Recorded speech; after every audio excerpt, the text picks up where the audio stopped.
Chers amis de KTO, bienvenue aujourd'hui sur la place Saint-Pierre en cette solennité de l'Épiphanie. L'Épiphanie qui est célébrée ici à Rome, dans la cité du Vatican.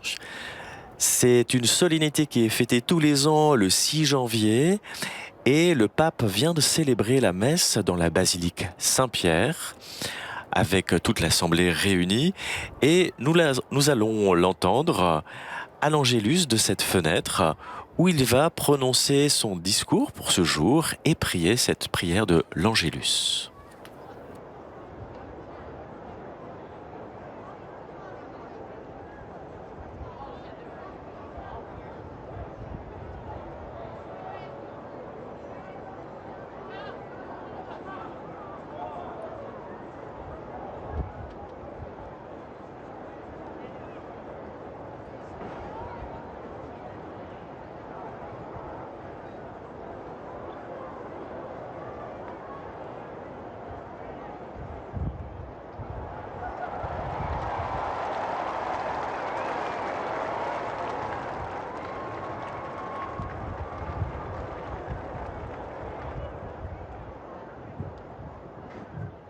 Cari fratelli e sorelle, buongiorno. Chers frères et sœurs, bonjour. Celebriamo oggi l'Epifania del Signore. Nous célébrons aujourd'hui l'épiphanie du Seigneur, c'est-à-dire la manifestation de Jésus qui resplendit comme lumière pour tout le monde. Le symbole de cette lumière qui resplendit dans le monde et qui veut illuminer la vie de chacun est l'étoile qui guida les mages à Bethléem. Ces rois mages, comme le dit l'Évangile, ils virent apparaître son étoile et ils choisirent de la suivre. Ils choisirent d'être guidés par l'étoile de Jésus. Dans notre vie aussi, il y a plusieurs étoiles, des lumières qui brillent et qui nous orientent. Il nous incombe à nous de choisir laquelle suivre. Il y a des lumières intermittentes qui vont et viennent, comme les petites satisfactions de la vie. Même si elles sont bonnes, elles ne suffisent pas, parce qu'elles durent peu et ne laissent pas la paix que nous cherchons. Il y a aussi les lumières brillantes de la scène, de l'argent et du succès, qui promettent tout et rapidement. Ce sont des séductions, mais avec leur force, ils rendent aveugles et font passer de rêves de gloire au brouillard le plus épais. En revanche, les mages invitent à suivre une lumière stable, une lumière qui est agréable et gentille, qui ne se couche pas parce qu'elle ne vient pas de ce monde. Elle vient du ciel et elle resplendit dans le cœur. Cette véritable lumière est la lumière du Seigneur, ou plus encore, c'est le Seigneur. Il est notre lumière, une lumière qui n'aveugle pas, mais qui accompagne et donne une joie unique. Cette lumière est pour tous, et elle appelle chacun. Ainsi, nous pouvons entendre le prophète Isaïe nous adresser ces paroles. Lève-toi, revêt-toi de lumière.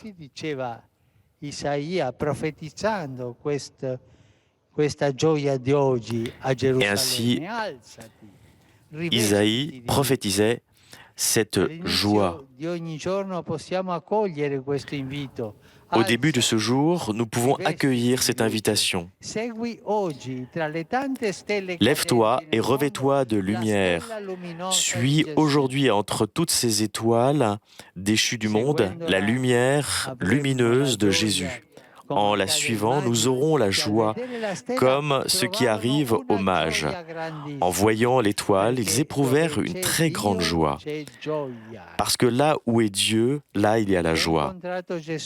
Celui qui a rencontré Jésus a expérimenté le miracle de la lumière qui écarte, éloigne les ténèbres et qui connaît la lumière qui illumine et qui éclaire. Je voudrais, avec beaucoup de respect, vous inviter tous à ne pas avoir peur de cette lumière.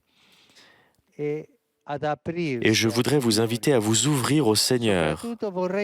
Surtout, je voudrais vous dire, et particulièrement à celui qui a perdu la force de chercher, à celui qui est dominé par les obscurités de la vie, à celui qui a éteint son désir, lève-toi, courage.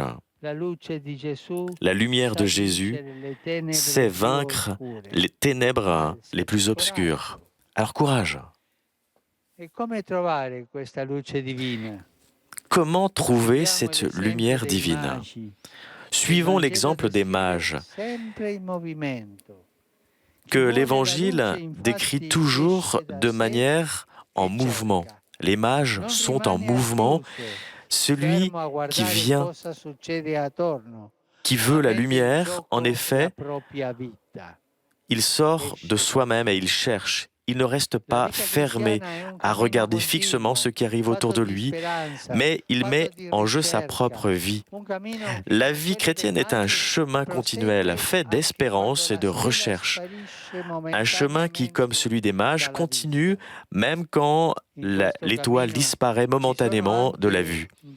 Dans ce chemin, il y a aussi des pièges qui sont à éviter.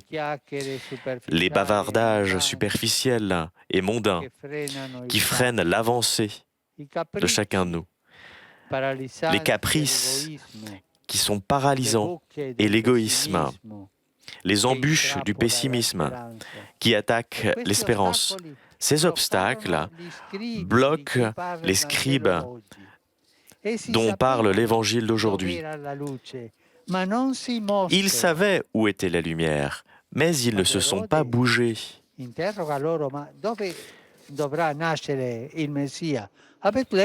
Ils posent la question, où devra naître le Messie? À Bethléem, ils le savaient, mais leur connaissance était vaine. Il ne s'agit pas de savoir que Dieu est né si on n'a pas un Noël qui apparaît dans notre cœur. Est-ce que Jésus est né dans notre cœur? Et ainsi nous le trouverons, comme les mages, comme Sainte Marie et Saint Joseph ont trouvé Jésus dans la crèche. Les mages l'ont fait. Une fois qu'ils ont trouvé l'enfant, ils se prosternèrent et l'adorèrent. Ils ne se contentent pas de le regarder. Ils ne dirent pas seulement une prière de circonstance, mais ils adorèrent. Ils entrent dans une communion personnelle d'amour avec Jésus. Après, ils lui donnent de l'or, de l'encens et de la myrrhe, c'est-à-dire des biens les plus précieux. Apprenons des mages à ne pas donner à Jésus seulement nos restes de temps et quelques pensées de temps en temps. Sinon, nous n'aurons pas sa lumière. Comme les mages, mettons-nous en chemin. Revêtons-nous de lumière en suivant l'étoile de Jésus. Et adorons le Seigneur de tout notre être. L'ange du Seigneur apporta l'annonce à Marie. Ave Maria, gratia plena, Dominus tecum, benedicta tui mulieribus et benedictus fructus ventris tui, Iesus. Santa Maria, Mater Dei, ora pro nobis peccatoribus, nunc et in hora mortis nostre. Amen. Ecce ancilla Domini. Fiat mi secundum verbum tuum. Ave Maria, gratia plena, Dominus tecum, benedicta tui mulieribus et benedictus fructus ventris tui, Iesus. Santa Maria, Mater Dei, ora pro nobis peccatoribus, nunc et in hora mortis nostre. Amen. Et verbum caro factum est. Et habitavis in nobis. Ave Maria, gratia plena, Dominus tecum, benedicta tui mulieribus et benedictus fructus ventris tui, Iesus. Santa Maria, Mater Dei, ora pro nobis peccatoribus, nunc et in hora mortis nostre. Amen. Ora pro nobis Santa Dei Genitris. Ut digni efficiamur confessionis Christi. Gratiam Tua, in quesum Domine, mentibus nostris infunde, ut che angelo nunziante Christi Fili Tui incarnationem coniovimus, per passionem eius et crucem, a resurrectionis gloriam perducamur, per eundem Christum Dominum nostrum. Amen. Gloria Patri et Filio et Spiritui Sancto. Sic ut erat in principio et nunc et semper, et in saecula saeculorum. Amen. Gloria Patri et Filio et Spiritui Sancto. Sic ut erat in principio et nunc et semper, et in saecula saeculorum. Amen. Gloria Patri et Filio et Spiritui Sancto. Sic ut erat in principio et nunc et semper, et in saecula saeculorum. Amen. Pro fidelibus defuntis, requiem aeternam dona eis Domine. Et lux perpetua luce eis. Requiescant in pace. Amen. Sit nomen Domini benedictum. Ex hoc nunc et usque in saeculum. Aiutorium nostrum in nomine Domini. Qui feci celum et terram. Benedicat vos, omnipotens Deus, Pater, et Filius, et Spiritus Sanctus. Amen.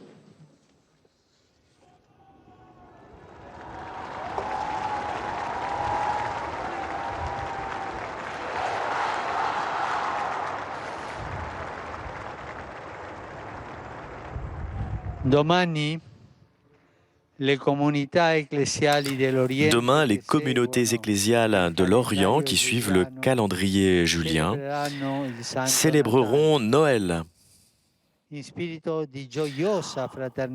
en esprit de fraternité joyeuse. Je souhaite que la nouvelle naissance du Seigneur Jésus les comble de lumière et de paix.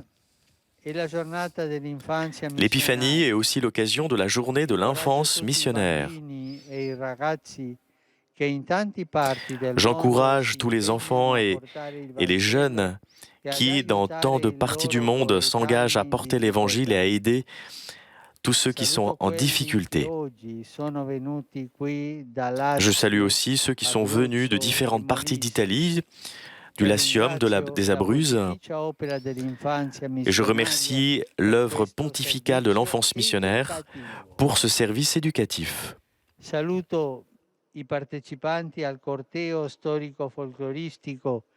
salue aussi les participants au congrès historique et folklorique qui, en cette année, dédient leur réflexion justement à la protection de l'Ombrie méridionale, à répandre les valeurs de solidarité et de fraternité. Je salue aussi les groupes venus de Malte, de Californie, de Pologne, et j'étends ma bénédiction aux participants du grand cortège des rois mages qui a lieu à Varsovie, avec tant de familles et d'enfants. Je salue les fidèles des différentes villes italiennes qui sont présentes ici, come pure i Cresimandi di Rosolina e di Romano di Lombardia, i ministranti della diocesi di Asti,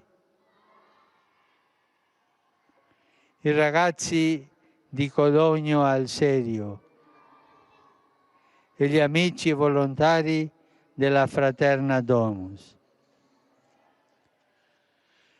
I magi offrono a Gesù i loro doni, ma in realtà Gesù stesso è il vero dono di Dio. Les rois mages ont donné des cadeaux à Jésus, mais c'est Jésus qui est le véritable cadeau de Dieu. En lui, nous voyons le visage miséricordieux du Père qui nous attend, qui nous accueille et qui nous pardonne toujours. Le visage de Dieu qui ne vient pas et qui ne nous donne pas la vie seulement en fonction de ce que nous sommes ou de nos péchés, mais sa miséricorde ineffable se donne sans cesse à nous.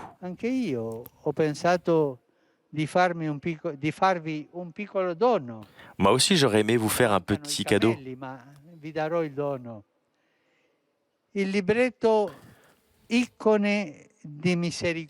Je vous offre l'icône, un petit livre qui s'appelle l'icône de miséricorde. Et Jésus, la miséricorde du Père. Et je vous offre cela pour que vous n'oubliez pas le don de Dieu. Ce petit livre sera distribué par plusieurs personnes pour des pauvres, pour des réfugiés.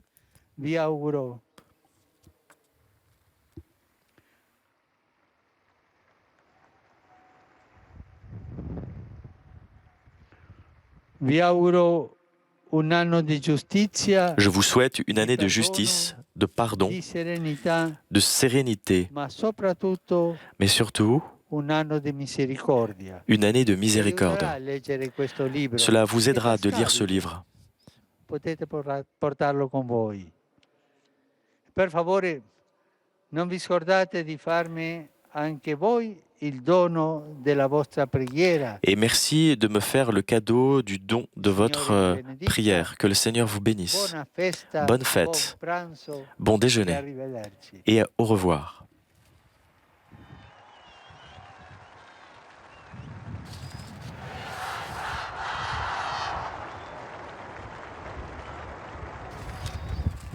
À l'issue de cet Angélus, le pape a offert un petit livret pour les pauvres, pour ceux qui ont besoin d'entendre cette parole de miséricorde, l'icône de la miséricorde, et le pape offre aussi des sandwichs et une boisson pour tous ceux qui en ont besoin.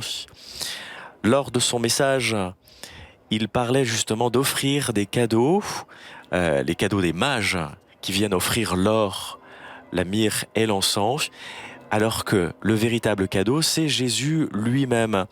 Et il invite à ne pas avoir peur des ténèbres, parce que la lumière du Christ dissipe les ténèbres. Je vous souhaite à tous une bonne continuation sur KTO et un grand merci pour votre fidélité. Et bonne fête de l'Épiphanie.